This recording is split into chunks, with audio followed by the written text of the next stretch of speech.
Before matter existed, before any star burned in the void, before time had its first second, there was only absolute fullness. Not a silence of absence, but a silence of harmony. Nothing resisted God, nothing disagreed with God, nothing even conceived the possibility of not reflecting the glory of the Creator. Scripture declares that all things, visible and invisible, were created through Him and for Him. This includes realities our eyes have never seen, orders of existence that surpass physical dimensions, spiritual hierarchies whose complexity exceeds human imagination. Thrones, dominions, principalities, powers. These words are not poetic metaphors, they are descriptions of real structures of authority in the spiritual realm. The Bible describes the invisible universe as an organized kingdom where there is function, position, and a harmony that resonates with the holiness of God. And within this perfect order, one being stood out, not just because of initial rebellion, but because of excellence.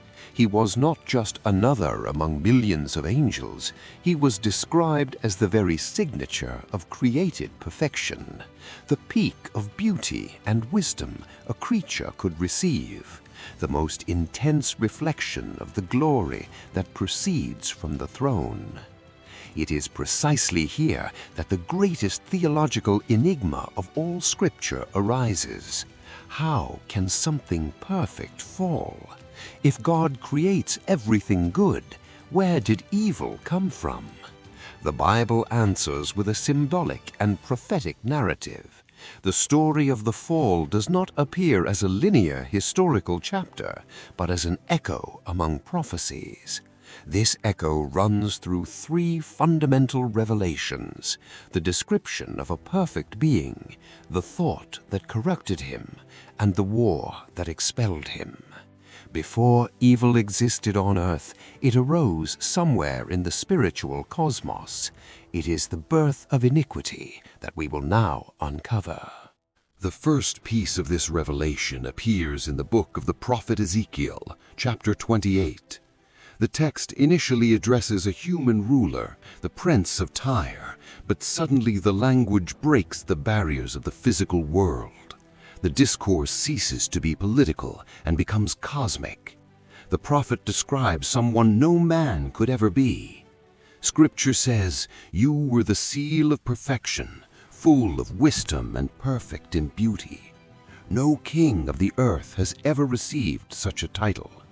The expression suggests a complete model, a finished work without flaws, the apex of what God decided to produce in the angelic realm.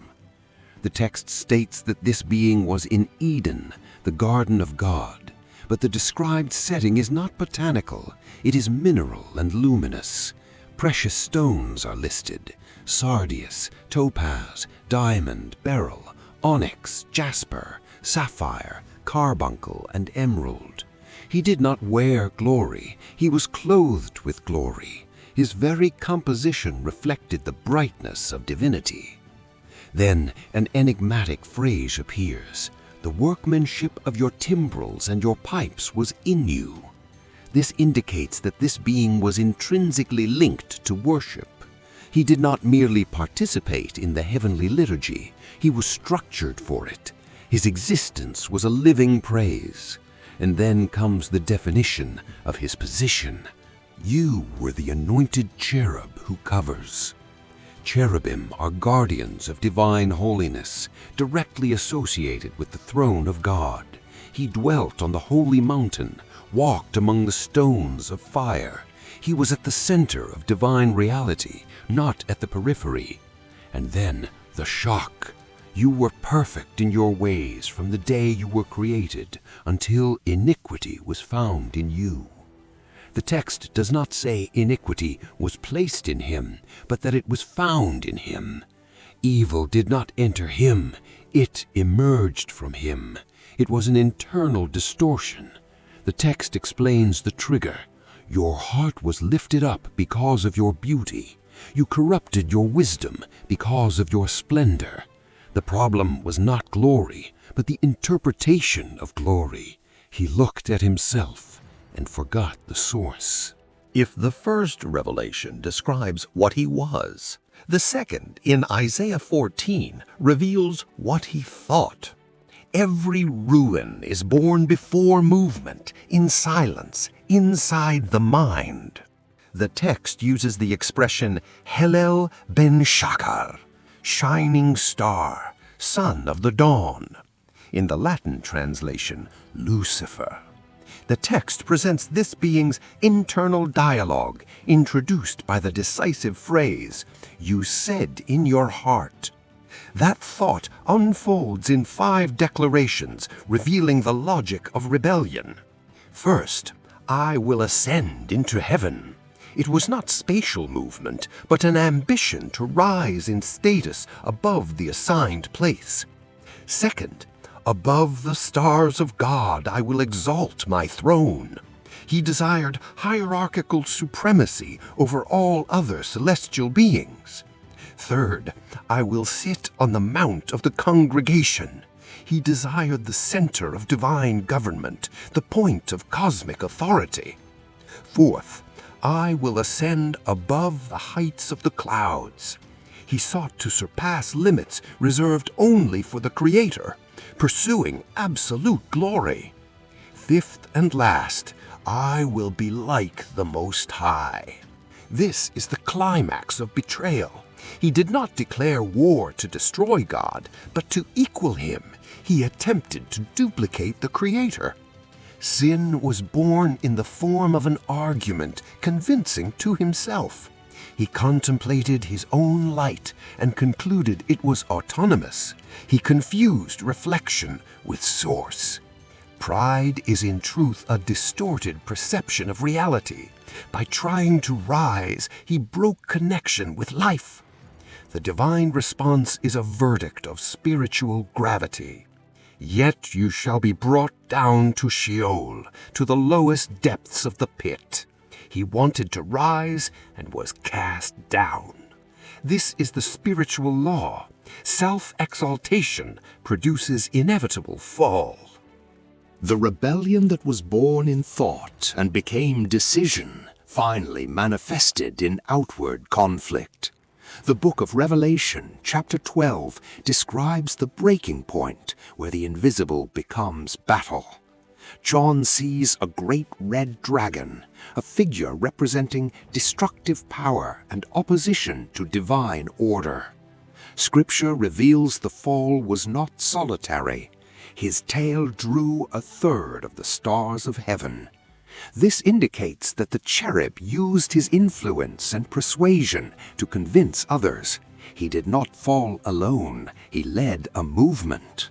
A fraction of the celestial order decided to follow the proposal of autonomy, exchanging service for rebellion.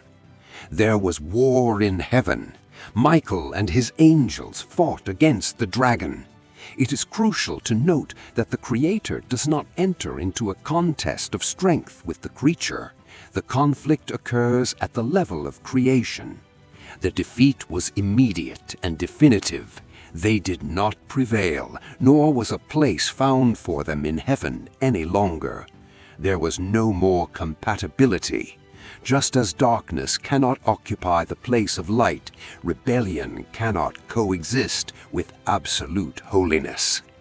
The great dragon, the ancient serpent called the devil and Satan, was cast to the earth and his angels with him.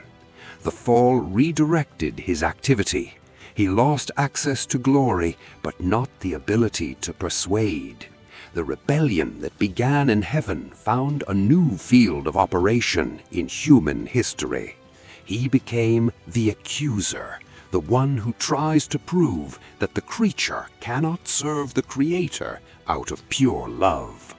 The fall of Lucifer is not merely an event of the past. It is an archetype that defines the universe. It reveals that the greatest threat to the creature is not weakness, but pride. Pride precedes destruction. Pride disintegrates consciousness because it disconnects the being from the source that sustains it. The biblical narrative presents an absolute contrast between two movements. Lucifer, being a creature, tried to be equal to God and fell into the depths.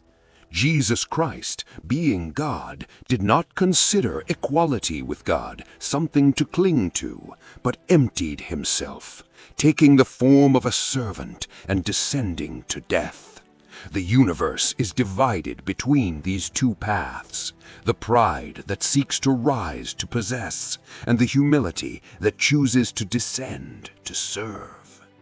The fall of the cherub is the warning that gifts, beauty, and position do not replace faithfulness and character. He had everything and lost everything by trying to be what he was not. Evil had a beginning, and according to Scripture, will have an end. The heavenly expulsion was only the first judgment. The final eradication is yet to come. Before the first human sin, there was a thought of exaltation. Before the first lie on earth, there was a silent pride in heaven. The story of the fall remains as a mirror for humanity, echoing the fundamental question through the ages. Will we reflect the Creator's light, or will we in vain try to possess it? Because every light that tries to shine on its own inevitably goes out in the darkness of the abyss.